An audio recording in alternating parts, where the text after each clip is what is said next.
వారు ప్రమాదంలో పడకుండా ఉండడం కోసం తల్లిదండ్రులు ఏం చేస్తారంటే వారికి కొన్ని జాగ్రత్తలు చెప్తారు.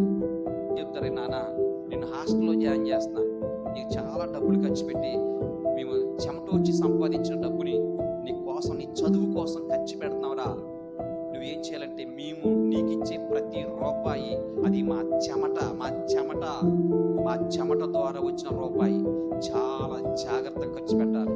చెడు సహవాసాలు చేయకూడదు, త్రాగుబోతులతో వెళ్ళకూడదు, జోదగాలతో ఉండకూడదు, సినిమాలకి వెళ్ళకూడదు, షికార్లకి వెళ్ళకూడదు, జాగ్రత్తగా చదువుకోవాలి. ఎవరు చెప్తారు జాగ్రత్తలన్నీ? తల్లిదండ్రులు బిడ్డలకు చెప్తారు. దాని అర్థం ఏంటంటే దేని బిడ్డలారా, ఆ బిడ్డల పట్ల తల్లిదండ్రులకు ఎంతో గొప్ప ప్రేమ.